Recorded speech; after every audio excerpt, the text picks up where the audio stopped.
simplemente felicitar porque realmente me parece de una magnitud increíble, ¿no? El reto de intentar dar este apoyo psicológico a toda la universidad, con lo cual, bueno, pues evidentemente hay que buscar las diferentes maneras, y yo creo que lo ha presentado muy bien, ¿no? Tanto desde la atención telefónica, correo electrónico, pues un poco toda la combinación que se va haciendo, intentando hacer este screening inicial para valorar casos más graves y separarlo de lo que me ha gustado, como lo ha dicho, ¿no? Los problemas de la vida, que a veces eso simplemente con un simple consejo es suficiente, con lo cual pues nada, a seguir adelante y a felicitarlo realmente por los datos que nos ha presentado desde un punto también de vista pues, de rigurosidad, ¿no? A la hora de evaluarlo, etc. Muchas gracias, Rocío. Y doctor Estupiñán, le dan las felicitaciones y las gracias en nuestro canal de YouTube por la estupenda, excelente ponencia. Bueno, y ahora paso a presentar a la doctora... Muchas gracias a todos. Vale. A la doctora Rocío Sánchez Carrión, neuropsicóloga del Instituto Guttmann. ¿Y qué nos vas a contar, Rocío? Un gusto saludarte. Pues muchísimas gracias, Felipe, por invitarme a estar en esta ponencia. Yo os voy a presentar nuestra experiencia en lo que es la rehabilitación cognitiva desde el punto de vista de la telerehabilitación. Yo trabajo en el Instituto Guttmann, que es un hospital de neurorehabilitación, dirigida principalmente a trabajar con pacientes con grandes discapacidades de origen neurológico. Tenemos como dos grandes grupos de pacientes, los pacientes con lesión medular y los pacientes con daño cerebral adquirido, ¿vale? Y es en este último grupo de pacientes en el que yo me voy a centrar.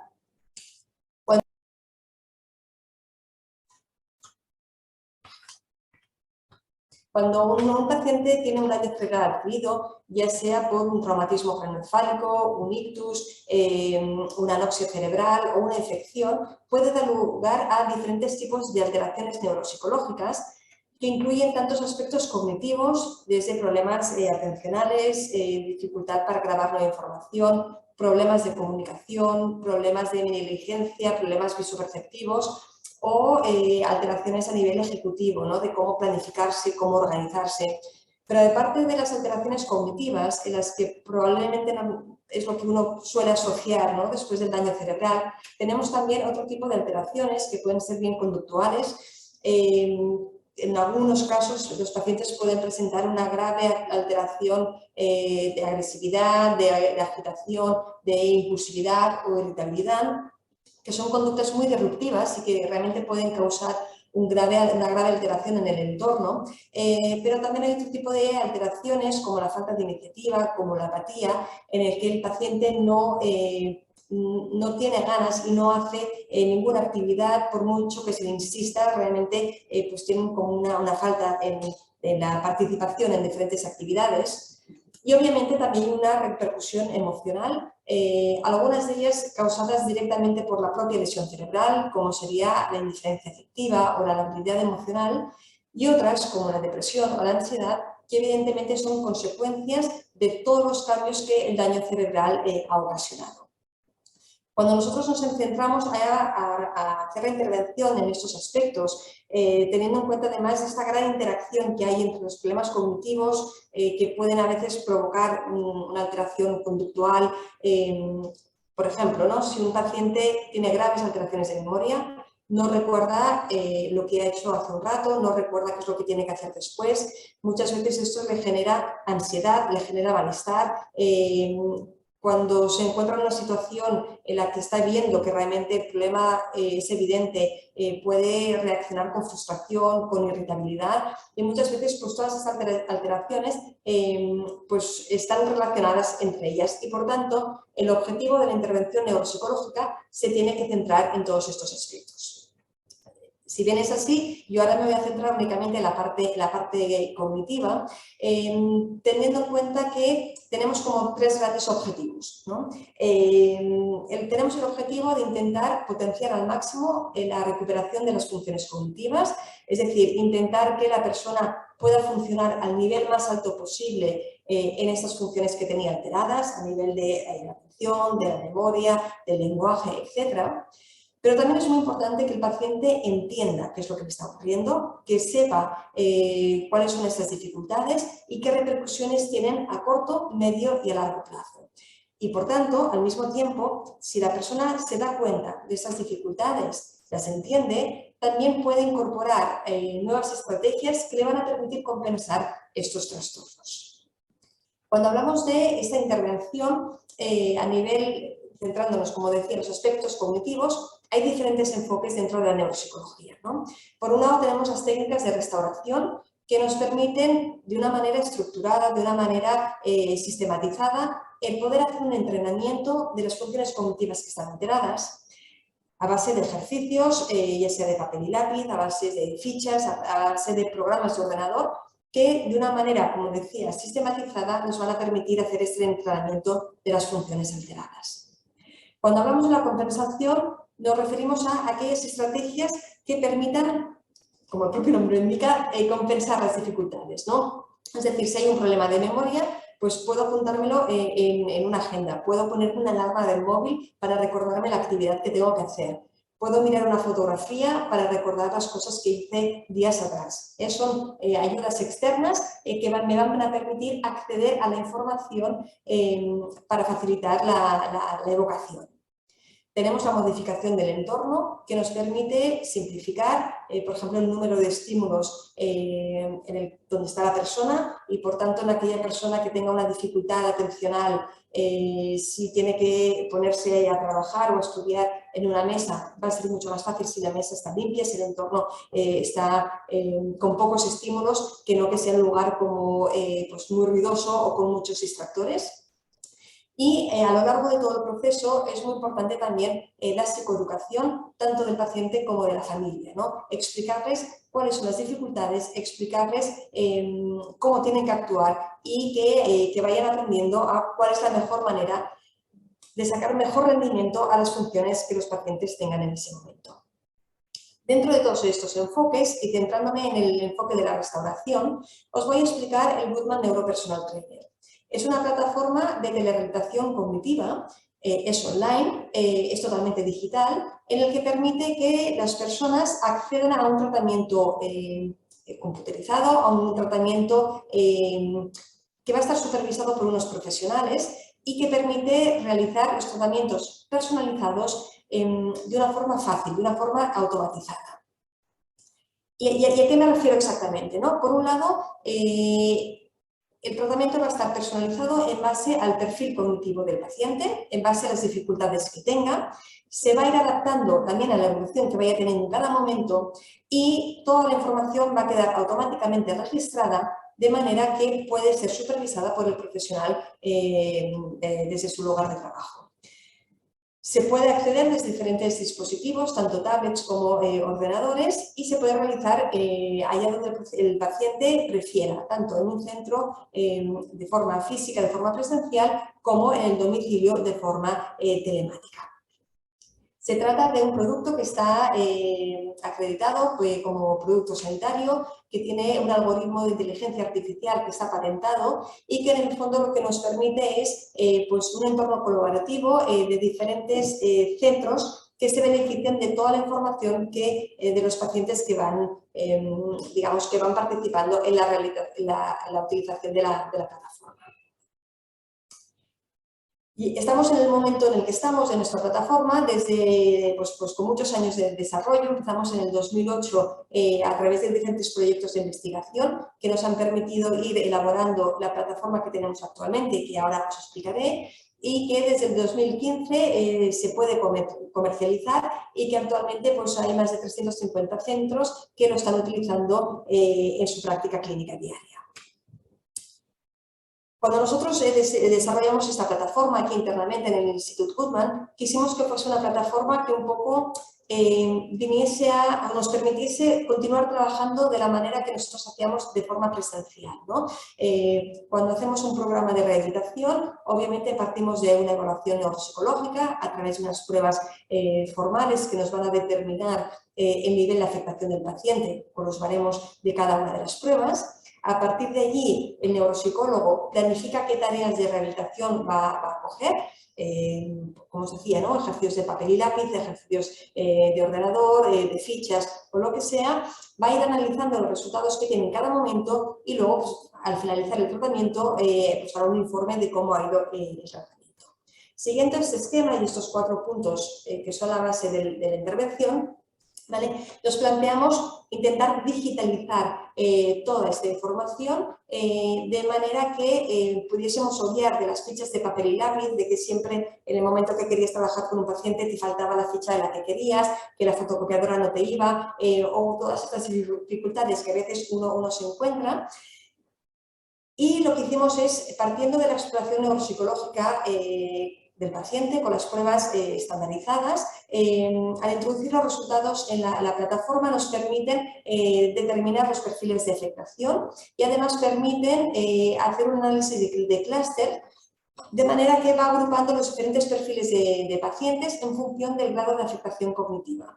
Esto que el ojo clínico que nosotros normalmente tenemos cuando vemos un paciente que nos entra por la puerta, ¿no? Y vemos pues, el tipo el perfil de afectación que tiene, si tiene un predominio de afectación de memoria o tiene un problema atencional con una negligencia que va a tener dificultades a nivel visoconstructivas, o si por lo contrario es un paciente donde sobre todo va a tener dificultades en la planificación, en la resolución de problemas, pues toda esta información clínica queríamos también de alguna manera trasladarla a la propia plataforma. Y de esta manera, con toda la información incorporada y también pues diseñando pues prácticamente unos 200 de ejercicios diferentes de rehabilitación cognitiva, en el que se trabajan las diferentes funciones con diferentes niveles de dificultad. Hacemos la planificación de cuáles son las tareas que nosotros vamos a seleccionar para cada uno de los pacientes. Existen como dos formas de poder evaluar o de poder planificar las tareas. Por un lado, el profesional puede de forma individual coger cada una de las tareas, elegirla, seleccionar el perfil de afectación, el nivel de dificultad que quiere, los parámetros, pero realmente esto es algo que requiere, por un lado, que el profesional conozca a fondo la plataforma, los 200 o las más de 200 tareas de rehabilitación cognitiva, que conozca al dedillo las dificultades de los diferentes parámetros y que además disponga de un tiempo para ir haciendo esta planificación manual y que no tenga un sesgo por parte del profesional, porque cuando un profesional planifica de forma manual, pues acaba teniendo unas preferencias de seleccionar aquellas tareas que más conoce o que más le gustan al propio profesional. Para evitar este sesgo del profesional, nosotros hicimos y desarrollamos lo que llamamos el asistente planificador, que es un sistema de inteligencia artificial que a través de unos algoritmos nos permiten personalizar el tratamiento, nos permiten que cada paciente reciba el tratamiento cognitivo adecuado al nivel de dificultad que tiene, adecuado también a la evolución que va siguiendo a lo largo de todo el tratamiento. En apenas unos segundos, el asistente planificador nos planifica 10 sesiones de tratamiento y que además, pues, evitando, como os decía antes, los sesgos y realmente ajustándose al perfil del paciente. Y a medida que el paciente va ejecutando las tareas, a medida que el paciente va avanzando en el proceso de rehabilitación, el asistente planificador también tiene en cuenta los resultados de las tareas que ya ha realizado durante el tratamiento de cara a modificar los niveles de dificultades, incrementándolo en el caso de que el paciente vaya evolucionando de forma positiva o manteniéndolo en el caso de que el paciente continúe con el mismo grado de dificultad. Una vez el paciente ejecuta en el momento que sea las tareas de rehabilitación, toda la información queda automáticamente registrada, de manera que el profesional tiene una monitorización de todas las tareas y de todo el rendimiento que ha tenido de forma individualizada, tarea por tarea, por sesiones o incluso durante un periodo de tiempo. Y por último, el sistema nos permite diferentes tipos de informe, en el que por un lado nos permite pues, ver, ¿no?, los perfiles de afectación, tanto a nivel de pruebas concretas como también a nivel de la evolución que ha tenido en cada una de las tareas de rehabilitación. ¿Qué ventaja tiene, ¿no? ¿Qué es lo que nosotros os comentaba? Nuestro principal objetivo siempre era crear una plataforma de telerrealización que obviamente fuese útil y que fuese eficaz para el tratamiento de las alteraciones cognitivas. El paciente lo que ve es que realmente el nivel de dificultad se ajusta a sus dificultades, que no ni son demasiados complicados ni demasiado fáciles, que el ritmo en el que se van presentando los estímulos son adecuados a su velocidad de procesamiento de la información y que además se va adaptando y se va ajustando a la evolución que va teniendo. Aquí vemos en la pantalla, y espero que estéis viendo también una pequeña demostración de algunas de las tareas en las que el paciente puede estar haciendo, que además habéis visto que, bueno, ahora continúo, pero hay un seguimiento del profesional, todo queda registrado y por tanto para el paciente saber que el profesional esté donde esté y ejecute la rehabilitación donde la haga, el profesional va a ver los resultados que ha tenido, va a saber cuándo se ha conectado, cuánto tiempo está conectado y el resultado en cada una de las tareas, y esto lo que incrementa es el compromiso y la adherencia terapéutica. En la mesa anterior también comentaban, ¿no?, esta importancia de incrementar la adherencia terapéutica a través de las herramientas de la telepsicología, y en este caso para el paciente y para el familiar saber que hay un control absoluto de lo que está haciendo el paciente, pues realmente es un tema motivador.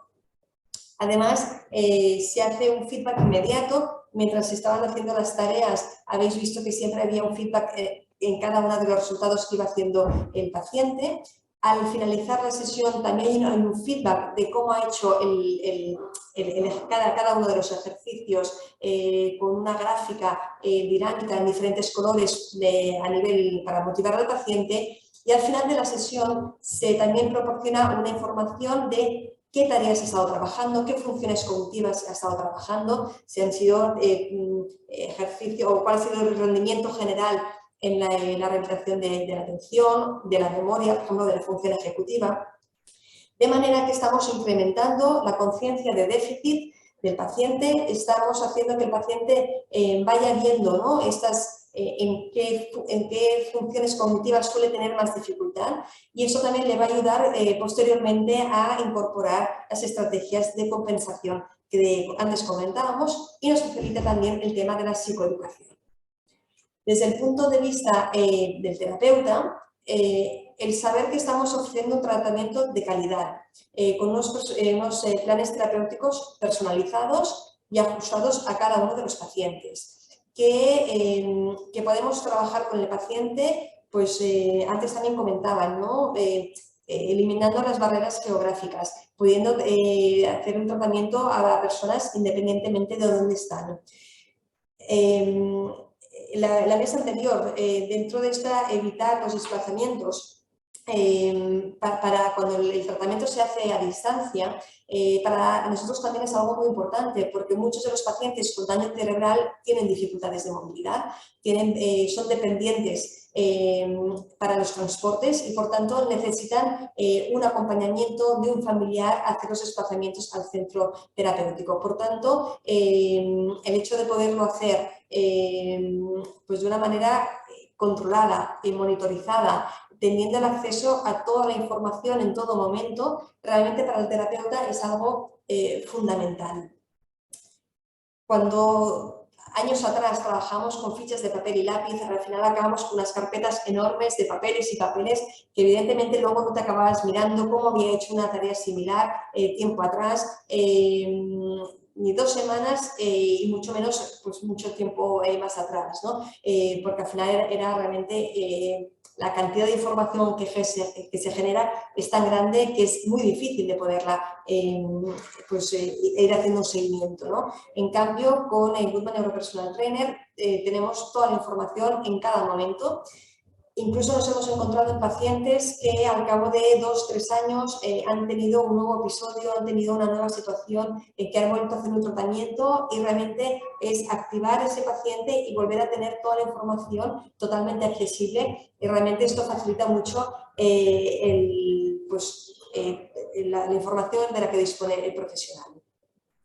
Os decía que a la hora de seleccionar las tareas, si optamos por el planificador automático, probablemente optimiza muchísimo el tiempo, ¿no? En apenas unos 10 segundos sabemos que esta planificación va a ser adecuada para el paciente, de manera que ahorra muchísimo tiempo al profesional. Algo que para nosotros es fundamental y que cuando creamos esta plataforma, los clínicos que estamos detrás, que lo creamos, era fundamental, y es que la plataforma, la planificación no fuese estándar, que no fuese algo inflexible, que no fuese algo que la máquina nos dijese que tenemos que trabajar con el paciente, sino que en último caso el profesional pudiese modificar, adaptar tanto las tareas que se planificaban como los niveles de dificultades, como nos permitir cambiarnos, eliminar tareas, cambiar el orden de presentación, de cara a que nos facilita el acceder a las tareas adecuadas para el paciente, pero siempre con el último punto ¿no? del profesional, ¿no? Y os decía, todo esto es gracias a la inteligencia artificial, que nos facilita muchísimo la labor del terapeuta, y de esta manera el tiempo que dispone el profesional para estar con el paciente lo puede dedicar a trabajar los aspectos emocionales, lo puede dedicar a trabajar las técnicas de modificación de conducta, lo puede dedicar a hacer la psicoeducación que es tan necesaria en estos casos. Y por tanto, bueno, pues ampliamos el rango de acción del profesional. También a la hora de elaborar los informes nos facilita el acceso a toda la información, y rápidamente, de una forma visual, de una forma graficada, nos permiten analizar los resultados y nos permiten pues, facilitar el hecho de hacer informes de calidad. Cuando nosotros empezamos a desarrollar esta herramienta, sinceramente intentamos crear un programa de rehabilitación para nuestros pacientes, porque coincidieron una serie de circunstancias como un incremento de la supervivencia de los pacientes con daño cerebral adquirida, por tanto un mayor número de secuelas cognitivas en los pacientes que sobrevivían a la lesión cerebral, y coincidiendo en un momento de recortes sanitarios donde pues no había posibilidad de incrementar la plantilla de neuropsicólogos a pesar de incrementar el número de pacientes con daño cerebral.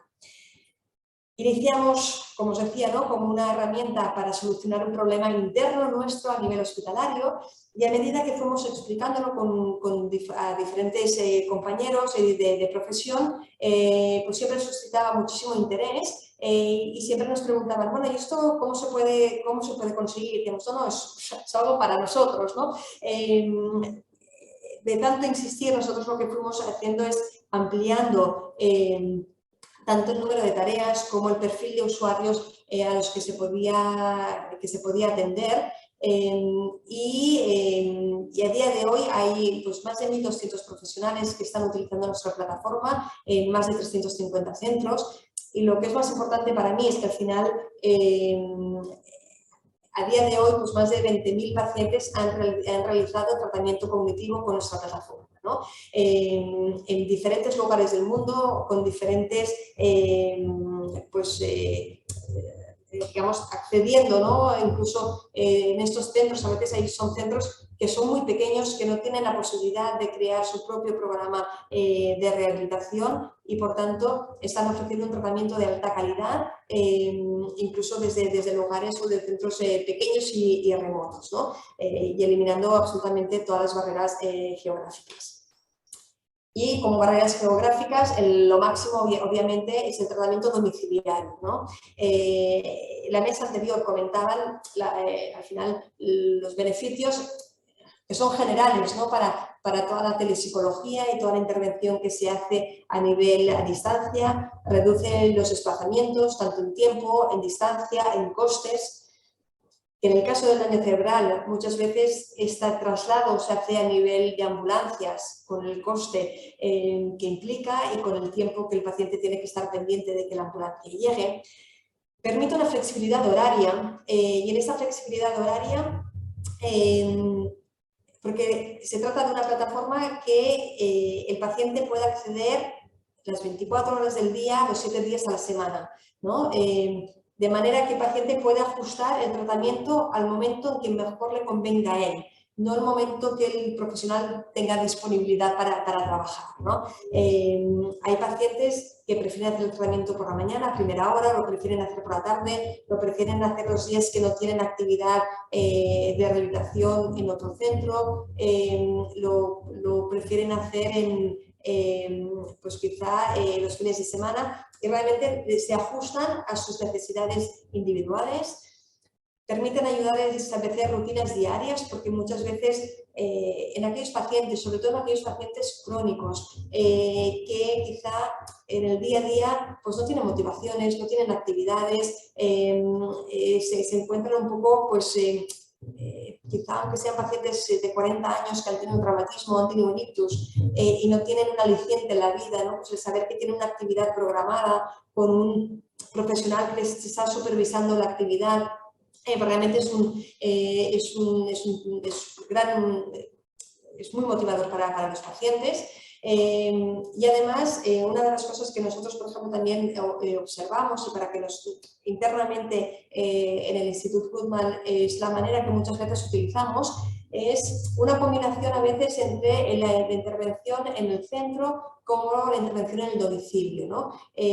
Para los pacientes que vienen a nivel ambulatorio, a veces acuden al centro 2 días por semana, donde por un lado trabajan los aspectos motores con el fisioterapeuta, el terapeuta ocupacional, el musicoterapeuta, la logopeda o el profesional que sea. Con el neuropsicólogo nos centramos principalmente a trabajar pues el tema emocional, el tema de adaptación a la discapacidad, el tema de crear una nueva identidad, el tema de ajuste psicológico a la adaptación a las consecuencias del daño cerebral. Y el tratamiento cognitivo lo pueden hacer desde el domicilio. Y de esta manera nos permite intensificar el número de sesiones que el paciente puede hacer a lo largo del tratamiento. Como comentaba en el conferenciante anterior, ellos también tenían el SICOL incorporado ya antes de la pandemia y también han dicho que les permitió hacer una rápida respuesta a la intervención. Nosotros también desde el 2014 utilizamos la plataforma Guttmann Neuropersonal Trainer a nivel domiciliario, realmente a nivel extrahospitalario, y sí que es verdad que en los primeros años el porcentaje de pacientes que hacían tratamiento domiciliario era muy bajito, pero aquí en esta gráfica vemos pues, el porcentaje de pacientes, que era casi un 14% en el año 2019, obviamente en 2020 con la llegada de la pandemia se incrementó, pero en el 2021 y ahora en el 2022, lo que llevamos de año, prácticamente un 30% de las sesiones que se hacen con la plataforma se realizan en el propio domicilio del paciente. De esta manera, no solo se incrementó a raíz de la pandemia, sino vemos que realmente es una manera de trabajar que se ha instaurado y que progresivamente sigue incrementando este porcentaje. Os he comentado un poco todos los beneficios a nivel clínico, ¿no? Tanto para el paciente como para el terapeuta. También que tenemos diferentes estudios publicados propios del Instituto Guttmann, pero también de otros centros los que lo utilizan con diferentes tipos de población. Porque no he comentado, pero esta plataforma, las tareas de rehabilitación están diferenciadas según el perfil según la etiología, de manera que hay un programa específico para demencias, para salud mental, para población infantil, en el que se ajustan los niveles de dificultad, se ajustan los parámetros y se ajusta también la programación automática, ¿vale? Y tanto hemos visto que el beneficio en pacientes en una fase postaguda como también en una fase crónica.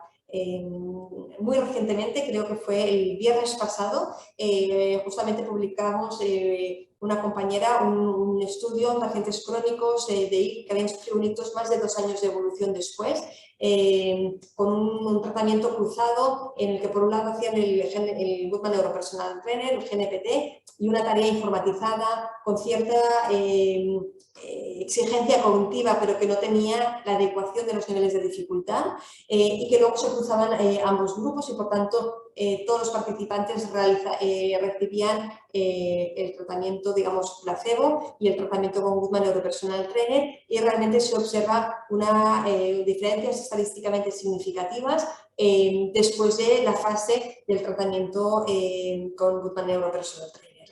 Incluso en fases crónicas, como comentaba, y por tanto no tiene que ver los beneficios simplemente por la recuperación espontánea que uno podría pensar en fases más subagudas, ¿vale? Y también tenemos estudios publicados con pacientes post-COVID. Y ahora simplemente para acabar, a ver si quería poner un vídeo que está en el que se refleja un poco esta actividad que yo os decía combinada, tanto presencial como a través de a distancia en el domicilio. Estaba centrado en pacientes con demencia y espero que podáis verlo y podáis oírlo. Pues sí lo podemos ver. Perfecto. ¿Escuchar? No. ¿No? ¿Escucharlo no? Pero nos puedes comentar un poco lo que estamos viendo. Vale, pues aquí...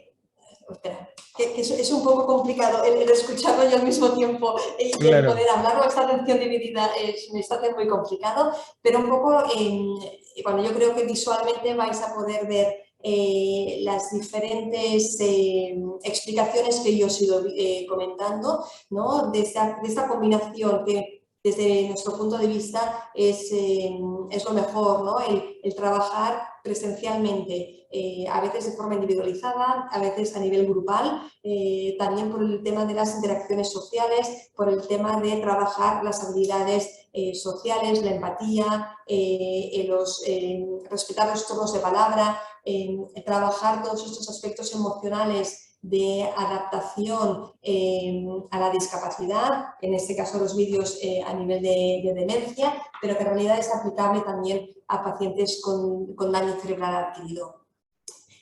Os comentaba que las tareas se adecuan para cada perfil de afectación. Para los pacientes con demencia, como se está viendo ahora, pues hizo un trabajo de adaptación del tamaño por ejemplo, del tamaño de las imágenes, porque son personas grandes que además quizá de tener una demencia pues tienen dificultades visuales añadidas, simplificando los niveles de dificultad, poniendo pues niveles muy sencillos para aquellas personas con una grave afectación a nivel de demencia. En salud mental, por ejemplo, para pacientes con esquizofrenia, muchas veces ocurría lo contrario, ¿no? Que necesitaban tareas más complejas a nivel de función ejecutiva o a nivel de memoria de trabajo, y por tanto lo que se hizo es un poco pues incrementar los niveles de dificultad. Para los pacientes, mientras están haciendo las tareas, como ahora hemos visto así un pequeño momento, pues tener la facilidad de poderlo utilizar en tablet o en ordenador. Pero sobre todo lo que ellos valoran más es el tema del feedback, ¿no? De este feedback inmediato, de este saber cómo estoy haciendo las cosas, de este saber que hay un profesional detrás que está viendo los resultados y que por tanto pues para ellos es como muy gratificante, ¿no?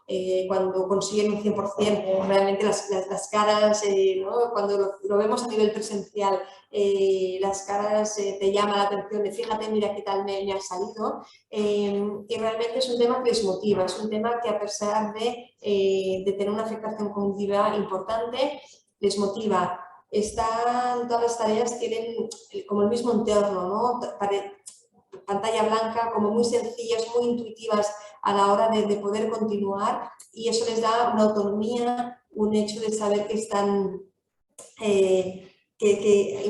aprendiendo una cosa nueva, porque es muy intuitivo y está pensado para personas con graves dificultades cognitivas que puedan realizarlo de forma autónoma, ¿no? Y esto al final es algo que les motiva y que realmente pues, les ayuda a esta adherencia terapéutica, a este compromiso, independientemente si la sesión de rehabilitación la hacen en el centro donde acuden al tratamiento o si lo hacen desde casa. Muchas gracias, Rocío. Ahora ya puedes ponértelo. Sí, porque realmente era muy complicado el escucharlo y hablar al mismo tiempo. Y si tenéis alguna duda o alguna cosa, pues aquí estoy para contestarlas. Mientras Paola va preparando la presentación y preparando la pregunta que te va a hacer para comenzar, te comento que, bueno, en nuestro canal súper interesante, excelente presentación, felicidades, Rocío, te dicen. Bueno, y comentar también que Rocío y todo el grupo de investigación del Instituto Guttmann también participará del próximo libro de casos en telesalud mental que esperamos publicar para el verano o antes, esperemos.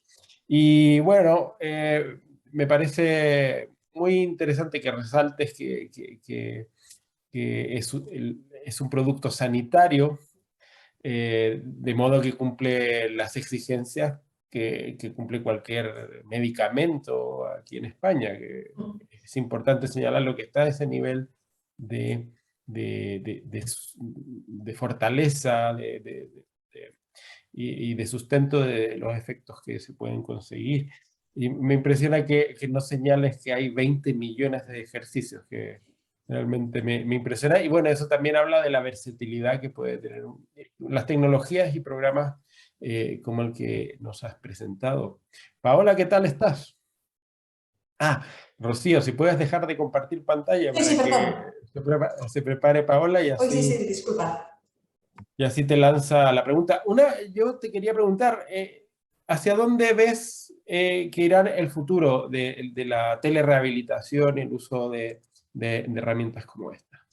Bueno, pues yo creo que han venido para quedarse, ¿no? Sí que yo recuerdo hace años, cuando empezábamos a explicar, ¿no?, nuestra experiencia pues en congresos de psicología, tengo que decir que eran momentos muy duros cuando uno iba a presentar, porque sabías que tenías el 99% del auditorio con el hacha de guerra en la mano, y realmente vivimos algunas situaciones hasta incluso desagradables por compañeros, porque lo veían como una amenaza, porque lo veían como algo que iba a sustituir al neuropsicólogo, como veían que simplemente querías poner a la paciente delante de un ordenador y olvidarte del paciente, ¿no? Yo creo que el tiempo nos ha dado la razón. Fuimos los pioneros en hacer tareas de rehabilitación cognitiva dentro de un marco teórico con actividades estructuradas, sistematizadas. Luego ha habido, obviamente, pues muchos otros competidores que también han ido en esa línea. Pero sobre todo yo creo que ahora prácticamente nadie cuestiona el uso de las nuevas tecnologías en la rehabilitación, ¿no? Es decir, al final, cuando a nivel cognitivo, ¿no?, quieres trabajar con un paciente para mejorar la atención, le puedes poner una ficha de papel y lápiz y el profesional estar delante mirando a ver cómo lo hace.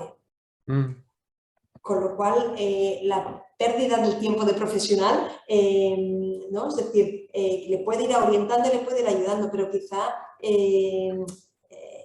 ese tiempo para nosotros es mucho más útil trabajar, ¿no?, los aspectos emocionales, los aspectos de adaptación. Obviamente, cuando el tratamiento se hace a distancia, el tener la información monitorizada pues también es una gran ventaja, ¿no? Yo recuerdo en el año 2001-2002 hicimos un primer proyecto europeo en el que incorporamos la videoconferencia en el tratamiento a distancia, ¿no?, de los pacientes con daño cerebral. En aquella prehistoria, porque los pacientes ni tenían ordenador en casa, ni tenían internet en casa, no tenían absolutamente nada, y nuestros informáticos iban a casa a instalarles todo. Y yo recuerdo, la principal dificultad que teníamos era la monitorización. Yo cada semana les escogía una serie de fichas de papel y lápiz, se las enviaba por mail, que ellos imprimían y ellos hacían, ¿no? Y cuando finalizaban, pues ellos cogían el papel y me decían, mira, mira, esto es lo que he hecho, ¿no? Y entonces, con las cámaras de hace 20 años, no había forma de saber si estaba bien o estaba mal, ¿no? En cambio ahora, pues eso es una gran ventaja.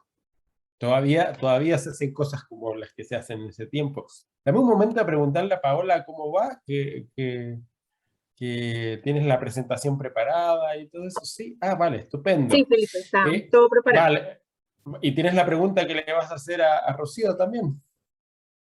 Pues te doy un segundo para que le preguntes algo. Lo otro que yo pienso que también